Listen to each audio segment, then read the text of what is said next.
우리가 세상을 살다 보면 믿지 말아야 할 거짓말들이 있는데 그 중에 대표적인 세 가지를 한번 뽑아봤습니다. 첫 번째는 장사하는 분들이 하시는 아이고 이거 하나도 남기는 거 없이 파는 겁니다 라고 이야기하는 것입니다. 두 번째는 연로하신 부모님들이 자주 하시는 나는 늙어가지고 이제 선물 같은 거 하나도 필요 없다, 아무것도 사오지 말아라 라고 하시는 말씀입니다. 그리고 세 번째는 친한 지인이나 친척이 돈이라도 빌리러 와서 던지는 이 한마디, 에이 우리 사이에 무슨 서류가 필요해, 그냥 내 말만 믿어 라는 것입니다. 특별히 세 번째, 아무리 친한 친구나 심지어 친척이 찾아와서 나만 믿어라 라고 한들 도장 찍힌 종이 하나가 없으면 우리의 마음이 얼마나 불안해집니까? 속으로는 이 인간이 지금 나한테 왜 이러나 싶고 밤에 잠도 안 옵니다. 눈으로 똑똑히 확인할 수 있는 인감 도장이라도 박혀있는 계약서라도 내 손에 쥐어져야지 비로소 안심하고 발 뻗고 잘 수 있는 것이 바로 우리들의 본성이지 않습니까? 눈에 보이지 않는 말뿐인 약속, 그것들은 너무나도 쉽게 흔들리기 때문입니다. 그런데 생각해보면 우리가 하나님을 믿고 신앙생활을 할 때도 이와 비슷한 마음이 들 때가 참 많이 있습니다. 월요일부터 토요일까지 아주 치열하게 이 세상 속에서 살아가다 보면 마음이 지치고 불안해집니다. 사업이나 직장에서의 어려움, 자녀 문제, 건강 문제, 돈 문제 등으로 우리의 마음이 괴로울 때 우리가 지금 똑바로 살아가고 있는 것이 맞는지 그러한 의심이 우리의 마음속에 싹트기 시작하는데, 그러다가 마음 깊은 곳에서는 이러한 탄식, 이러한 말이 터져나옵니다. 하나님, 그냥 말로만 내가 너와 함께한다 라고 말씀하지 마시고 눈에 딱 보이는 표적 하나만 보여주시면 안 됩니까? 확실한 기적 그거 하나 보여주시면 제가 아주 속 편하게 하나님 아버지를 믿고 따르겠습니다. 눈으로 봐야지만 안심이 되는 우리의 이 연약한 마음은 우리가 신앙생활을 오래 했지만 그럼에도 불구하고 여전히 부족하기 때문에 생기는 그러한 불신일까요? 오늘 본문에는 예수님을 3년 동안이나 따라다니며 제일 가까이서 모셨던 그 제자들도 우리와 똑같이 불안해하고 똑같이 눈으로 보여달라 라면서 떼를 썼던 기록이 나오는데, 함께 말씀을 살펴보며 우리가 주님의 자녀로 어떠한 삶을 살아가야 하는지 깨닫는 귀한 시간 되시기를 소망합니다. 우리는 예수님 곁에서 3년이나 동고동락했던 제자들, 그 제자들은 정말 엄청난 믿음을 가진 사람들이지 않았을까라는 생각을 하게 됩니다. 예수님께서 죽은 사람도 살리시고 보리떡 5개와 물고기 2마리로 수천 명을 먹이시며 눈먼 자를 뜨게 하시고 태어나면서부터 한 번도 걸어보지 못했던 사람을 일으키시는 등 행하시는 수많은 기적들, 그것들을 눈앞에서 보았으니 그들에게는 우리와는 달라도 다른 예수님에 대한 그 흔들리지 않는 분명한 믿음이 있지 않았겠습니까? 그런데 사실 주님의 12제자들은 우리들의 생각보다 훨씬 더 불안하고 흔들리는 그러한 사람들이었습니다. 그들은 잘 다니던 생업을 그만두고 부모 형제마저 다 뒤로 하고 예수님 하나만 보고 따라 나선, 예수님께 인생을 완전히 올인했던 그러한 사람들이었는데, 물론 처음에는 가는 곳마다 사람들이 엄청나게 몰려들고 병 고침받은 사람들이 기뻐하며 감사를 표현할 때마다 내가 엄청난 일을 하는 이 무리에 끼어 있구나, 너무 감사하다라는 뿌듯함과 만족이 있었을지 모르지만 딱 거기까지였습니다. 예수님과 함께하면 환호하는 사람들이 물론 많았지만 환호하는 사람들만 있는 것이 아니라 그들의 뒤편에는 항상 이를 갈며 노려보는 그러한 존재들이 있었는데, 그들로 인해 언제 무슨 일이 터질지 모르겠다라는 불안감, 이것들은 제자들을 지치게 만들었습니다. 또한 예수님은 걸핏하면 나는 곧 죽는다는 말씀을 하셨는데, 제자들도 처음에는 그 이야기가 무슨 비유이겠거니 라고 생각했지만 하시는 말씀을 들으면 들을수록 그 말씀이 비유가 아니라 진짜로 당신이 죽는다 라는 것을 말씀하시는 것 같아서 제자들의 그 불안한 마음은 점점점 커져갔습니다. 주님은 그렇게 흔들리던 그 제자들의 마음을 아시고는 이렇게 다독이셨는데, 요한복음 14장 1절의 말씀을 우리가 함께 읽어보겠습니다. 함께 읽습니다. 너희는 마음에 근심하지 말라. 하나님을 믿으니 또 나를 믿으라. 아멘. 지금 주님께서는 아무것도 걱정하지 말고 나만 믿어라 라고 말씀하시는데, 이것이 요한복음 14장에서 예수님께서 제자들에게 주셨던 첫 번째 위로입니다. 그런데 제자들에게는 이 말이 별로 위로가 되지 않았던 것 같습니다. 왜냐하면 제자 중 하나였던 빌립이 바로 저 말씀을 듣고 요한복음 14장 8절에 이렇게 대답했기 때문인데, 이것도 함께 읽어보겠습니다. 함께 읽습니다. 빌립이 이르되 주여 아버지를 우리에게 보여주옵소서. 그리하면 족하겠나이다. 아멘. 지금 빌립이 하고 있는 이 말을 곱씹어 보면 예수님 입장에서는 참 서운할 수도 있는 그런 말입니다. 주여 아버지를 우리에게 보여주옵소서. 그리하면 족하겠나이다 라는 이 말은 주님이 3년 동안 우리와 함께 하셨지만, 많은 말씀을 하시고 기적도 많이 보여주셨지만 그것만으로는 부족합니다. 하나님을 직접 딱 보여주시면 저희가 믿겠습니다 라는 뜻입니다. 마치 아무리 좋은 말로 설명을 해도 도장 찍힌 종이가 없으면 못 믿겠다라는 것과 비슷한 맥락입니다. 빌립은 지금 눈에 보이는 확실한 증거를 예수님께 요구하고 있는 것입니다. 솔직히 우리도 인생 가운데 어려움을 만나고 큰 벽이 우리 앞에 있는 것과 같은 그러한 막막함이 있을 때 하나님이 그냥 눈앞에 짠 하고 나타나셔서 이 어려움들을 단번에 해결해 주셨으면 좋겠다라는 생각을 할 때가 너무나도 많지 않습니까? 성경에 그렇게 많은 약속의 말씀들이 있고 믿음의 선배들이 그 말씀만을 붙들고 살아라 라고 수도 없이 이야기함에도 불구하고 마음 한켠에는 그래도 하나님이 우리의 눈앞에서 직접 역사하시는 그 기적을 보면 내 믿음이 훨씬 더 견고해질 것 같은데 라고 생각하는 것이 바로 우리들입니다. 성경에는 예수님이 빌립의 이 말씀을 듣고 화가 나셨다거나 빌립을 야단쳤다 라는 기록은 존재하지 않지만, 이 말은 예수님의 마음을 꽤나 아프게 했을 것입니다. 그럼에도 불구하고 예수님은 빌립아, 내가 이렇게 너와 오랫동안 함께 있었는데 아직도 나를 모르겠느냐? 아버지가 내 안에 계시기 때문에 내가 지금까지 한 일이 다 아버지의 일이고 내가 한 말이 다 아버지의 말인데 진짜 아버지의 말을 따로 듣고 싶다 라는 그 말이 도대체 무슨 말이냐? 이렇게 대답하시고는 두 번째 위로의 약속을 주시는데, 요한복음 14장 12절의 말씀을 함께 읽어보겠습니다. 함께 읽습니다. 내가 진실로 진실로 너희에게 이르노니 나를 믿는 자는 내가 하는 일을 그도 할 것이요 또한 그보다 큰 일도 하리니 이는 내가 아버지께로 감이라. 아멘. 이 약속은 첫 번째 약속이었던 마음에 근심하지 말아라, 나를 믿어라 라고 하시는 그 말씀보다 어찌 보면 더 황당합니다. 지금 예수님은 자신을 믿는 자는 내가 하는 일, 그것들을 할 수 있고 내가 하는 일보다도 더 큰 일도 할 수 있다 라고 약속하고 계시는 것인데, 우리가 이 약속의 말씀을 어떻게 믿을 수가 있습니까? 예수님은 가는 곳곳마다 병자를 고치시고 심지어는 죽은 사람도 살려내셨습니다.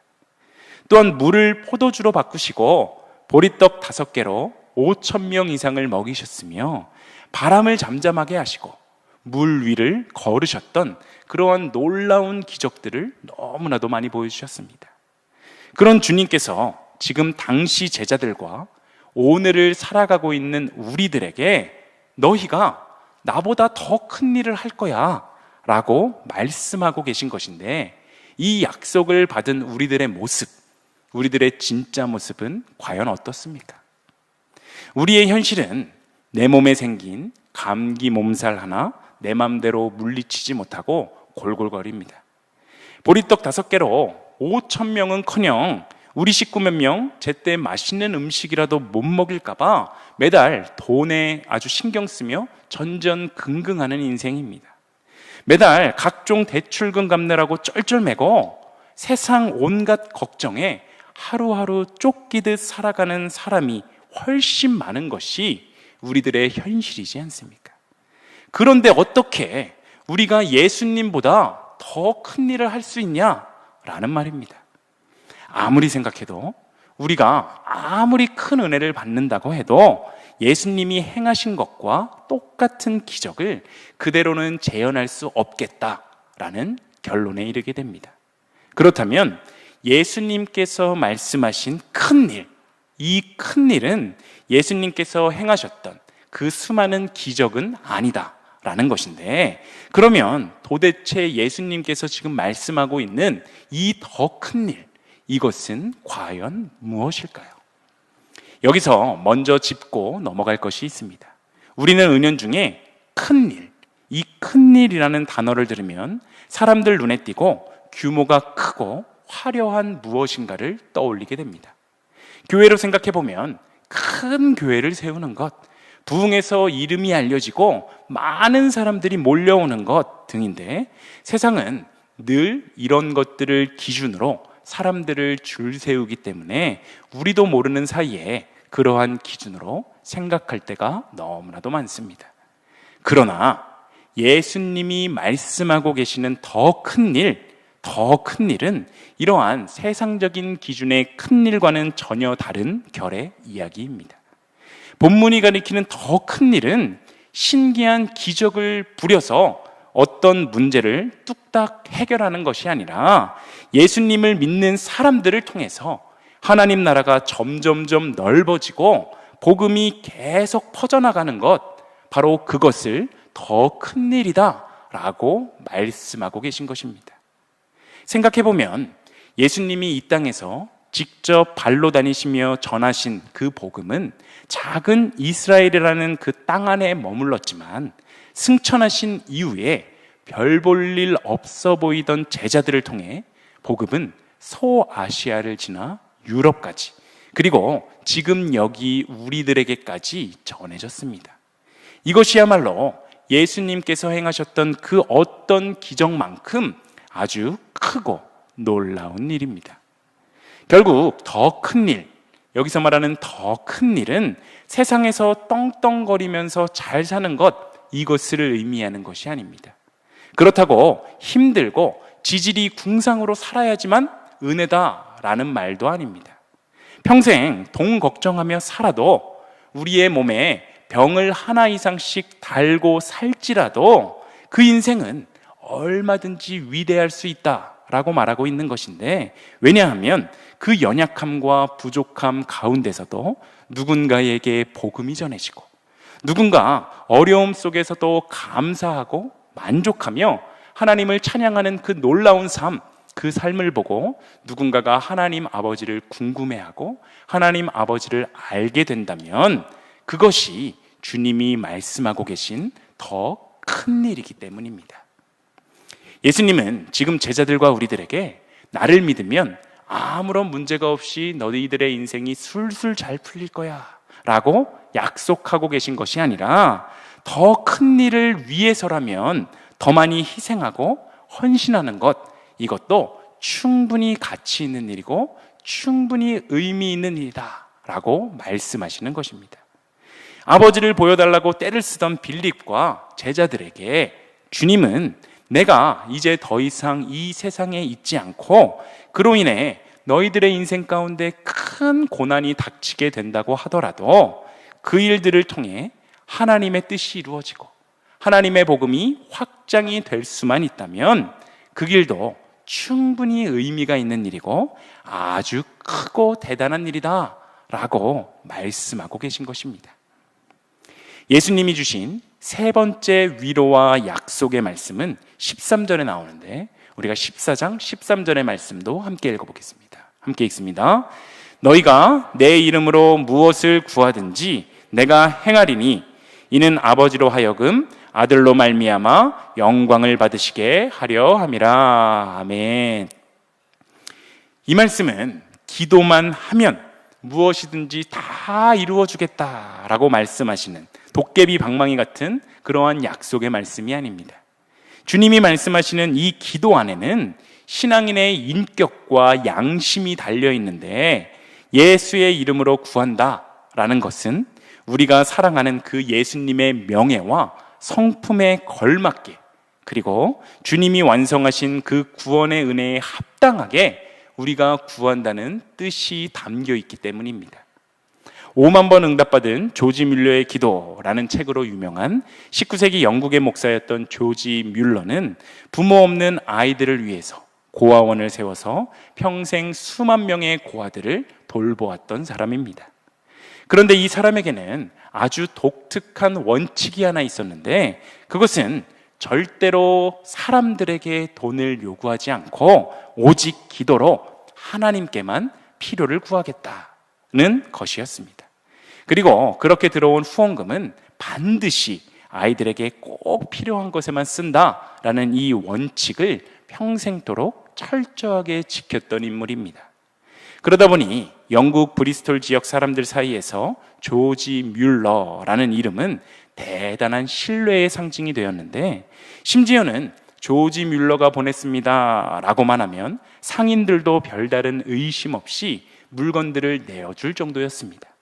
그런데 만약 어떤 사람이 고아원에서 몰래 도망 나와서 시내 술집에 가서 조지 뮬러 선생님이 보내서 왔습니다, 술 한잔 주시면 나중에 그분이 값을 치러주실 것입니다 라고 말했다면 어떻게 되었을까요? 그 지역 사람이라면 누구나 지금 당신은 거짓말을 하고 있는 것입니다, 조지 뮬러 선생님이 그런 일에 자기 이름을 갖다 쓰라 라고 말씀하신 적이 없습니다 라고 대답했을 것입니다. 그 이름은 아무데나 갖다 붙일 수 있는 그러한 이름이 아니었는데, 그 이름 안에는 그 사람의 성품과 원칙이 고스란히 담겨 있기 때문입니다. 예수님의 이름으로 구한다 라는 이 말도 마찬가지입니다. 제자들이 주님의 그 무엇이든 너희가 구하면 내가 행할게 라고 약속을 들었던 그 순간, 사실 그들이 가장 간절하게 원했던 것은 예수님이 죽지 않고 우리와 오래도록 함께 하시는 것, 혹은 예수님이 이스라엘의 왕이 되셔서 자기들도 덩달아서 이 세상에서 떵떵거리며 아주 행복하게 살아가는 것, 이런 것이었을 것입니다. 하지만 예수님이 내 이름으로 구하라 라고 하셨을 때 염두에 두셨던 것은 그러한 세상적인 것이 아니라 앞서 말씀하신 더 큰 일, 곧 하나님 나라가 확장되고 복음이 퍼져나가는 그 일을 위해 필요한 것들이었습니다. 결국 이 약속의 핵심은 내 문제가 해결되고 내가 편안하게 살아가는 것보다 예수님께 붙들려 그 더 큰 일을 이루며 살아가는 삶에 더 큰 가치를 둘 수 있어야 한다라는 것입니다. 그렇다면 우리가 이 더 큰 일을 위해 구할 수 있는 것은 바로 이것인데, 본문 15절의 말씀을 함께 읽어보겠습니다. 함께 읽습니다. 너희가 나를 사랑하면 나의 계명을 지키리라. 아멘. 제자들을 향한 이 계명은 이미 요한복음 13장 34절에서 말씀하신 대로 서로 사랑해라 라는 이 말씀과 지금 말하고 있는 바로 나를 사랑해라 입니다. 그러니까 우리가 구해야 할 더 큰 일은 결국 우리가 사랑으로 하나 되어서 복음을 전하고 하나님을 사랑하며 하나님의 나라를 넓혀가는 것입니다. 두려움과 근심 속에 있던 제자들에게 예수님께서 주신 위로의 말씀을 정리하면 이렇습니다. 내가 아버지께로 가지만 와서 다시 너희들을 데려갈 것이다. 너희는 나보다 더 큰 일, 즉 하나님 나라의 확장을 위해 이 땅에서 살아가며 힘들 때마다 내 이름으로 구해라. 나를 사랑한다면 서로 사랑하면서 그 큰 일을 이루어 나가라. 바로 이것입니다. 이 약속은 목사나 선교사처럼 복음을 위해 전문적으로 헌신하는 그러한 사람들만을 위한 약속의 말씀이 아닙니다. 이 약속은 이 땅에서 정말 하나님의 사람으로 살고 싶은 사람, 지극히 평범하고 반복되는 일상 속에서도 늘 하나님의 음성을 듣고 순종하며 살고 싶은 모든 사람들에게 하나님께서 약속하시는 말씀입니다. 예수님이 주시는 이 약속들은 이 세상에서 주님의 제자로 살아가려고 애쓰는 우리들에게 아주 큰 힘이 되는데, 하나님이 내 인생, 바로 나의 인생을 통해 이루시고자 하는 큰 그림이 있다는 그 사실 하나만으로 우리의 삶의 모든 순간에 의미가 생겨나기 때문입니다.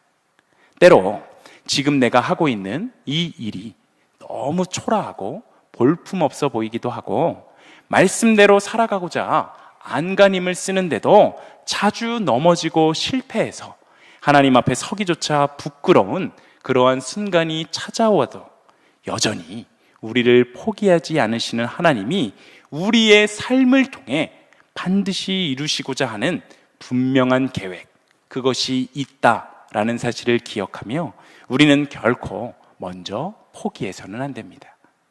우리는 지금 이 순간에도 하나님의 더 큰 일, 바로 그것에 동참하고 있습니다. 교회의 부흥보다 위대한 것은 사랑하는 것이고 함께 걸어가는 것이며, 용서하고 이해하며 가난하고 약한 이들의 편이 되어 함께 걷는 것임을 우리가 반드시 기억했으면 좋겠습니다. 특별히 우리 일신교회가 우리의 이러한 사명을 다시 한번 기억하고 주님의 더 큰 일을 이루어가는 데 귀하게 쓰임받는 우리 모두의 삶이 되시길 소망합니다. 오늘 말씀을 정리합니다.